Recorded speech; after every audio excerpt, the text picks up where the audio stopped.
Hi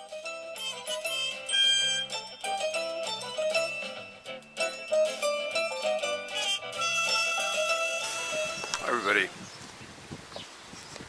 John here.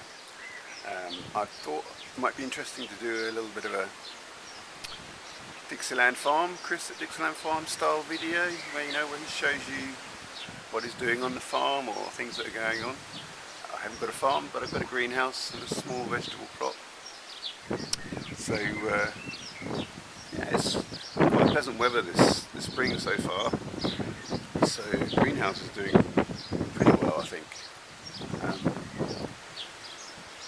What else can I tell you? Yeah, we lost a lot of glass. I lost a lot of glass in my greenhouse.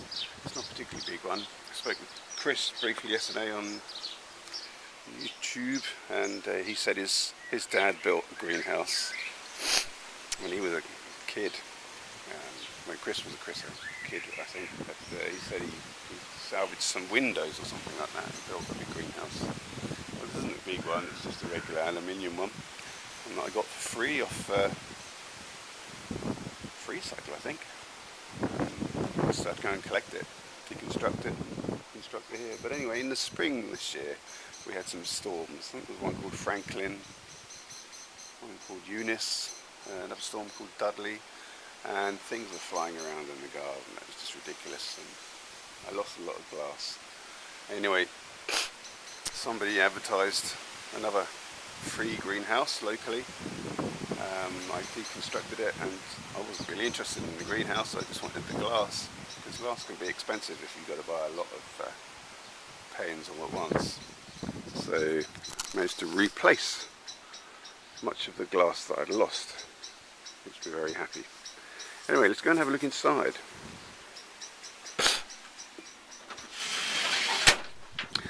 I will say this is the first growing season that I've had since my dad died in just before Christmas last year. And well, normally, when I'm growing things, I would, because he was a fantastic gardener, done it many years. Normally I would sort of be calling him up every other day asking questions, but yeah, he's not with us anymore, so I just have to sort of remember as much as I can, or find other sources. But I don't think I'm doing too badly. So along here we've got tomatoes. I've got a line of 1, 2, 3 grow bags, and each grow bag you can put 3 plants in, and I've tried to have a different type of tomato plant in as many of them as I can. Now, I guess to the casual observer they may all look a bit the same, but they're really not. For instance, this one's a Tigerella, and one of these is a money maker.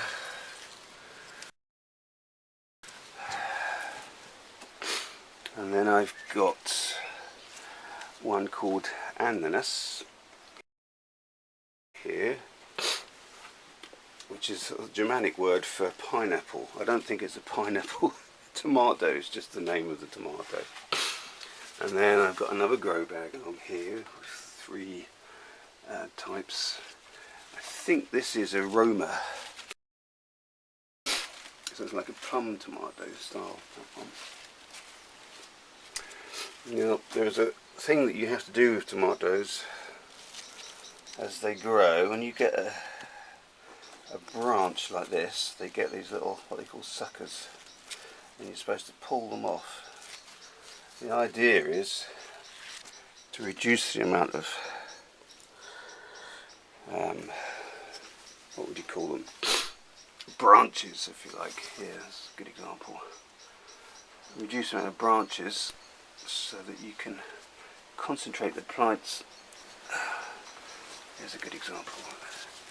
Concentrate the plant's energy to growing the existing branches and the tomatoes rather than extra amounts of branches.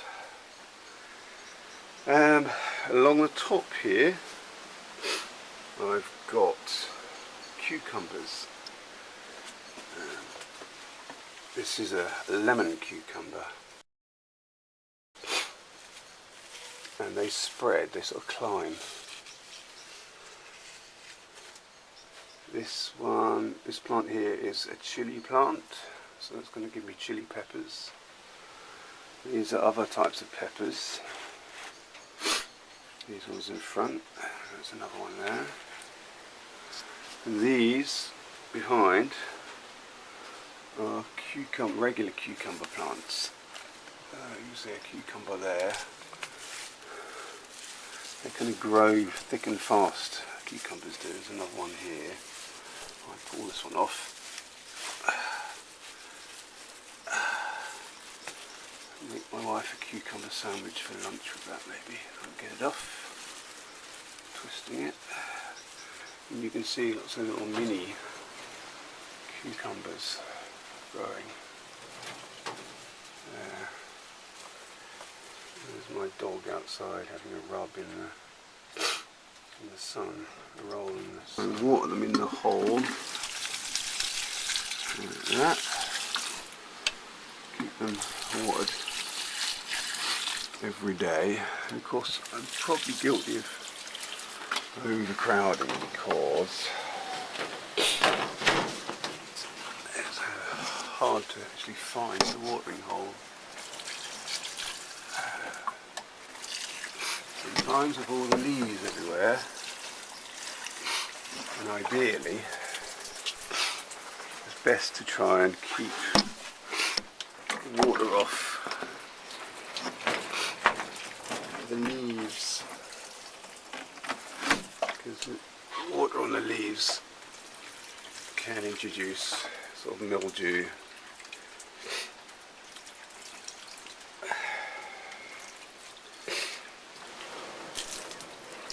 These little things down here, very small yet, I like to think they'll grow well, are Cape gooseberries.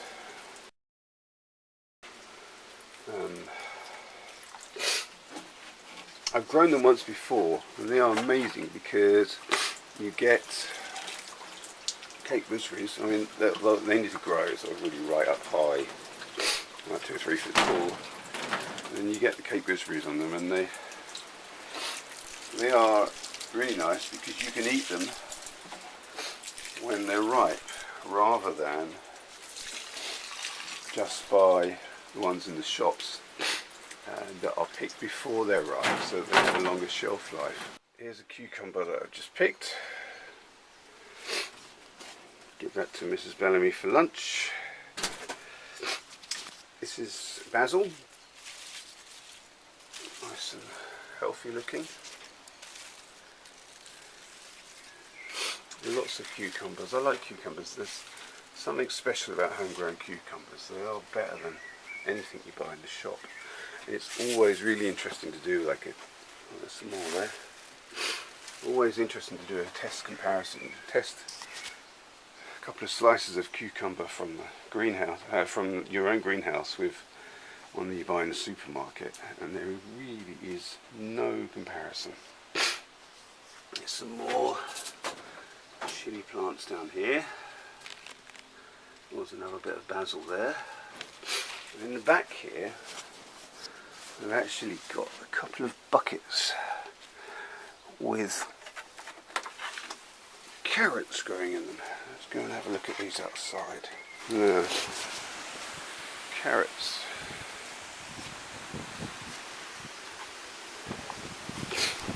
Sprinkle carrot seeds on the top of here, and they grow like billiard. My concern is that they're not really developing under the surface. I think it's because they need thinning out. Now, normally I would put these in the ground, but because so here's the little carrots coming out, little baby carrots. Because I've got rabbits and chickens running around everywhere, it's probably not a good idea to be planting these in the ground because, well, they're going to get to the carrots before I do as they grow. That's why I've been putting them in the greenhouse.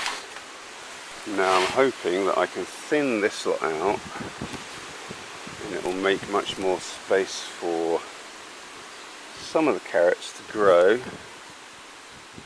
That should be a big one. A little bit more like a carrot, isn't it, that one?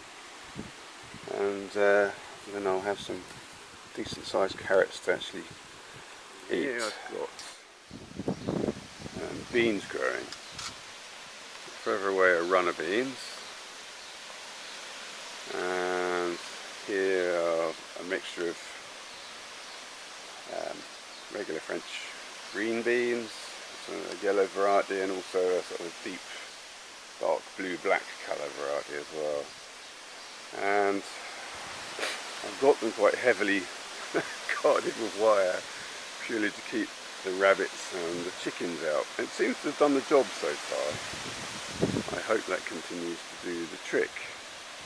And here I've got potatoes growing along the back there. Going to do some serious weeding. There's some nettles and things like that about. So we're going to have lots of spuds, I think, this year too. There's heather. The chickens really like pecking at the grass, and if you give them freedom, it makes the yolks very yellow. An abundance of cherries on the tree as well this year. Not quite ready to eat yet, but I mean they're almost hanging like grapes, you might say.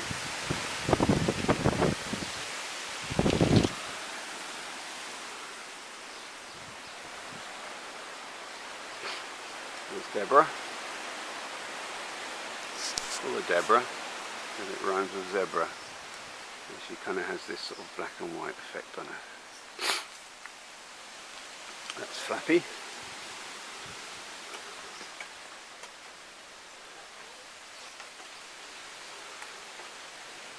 We call her Flappy because, well, we inherited her from the next door neighbours.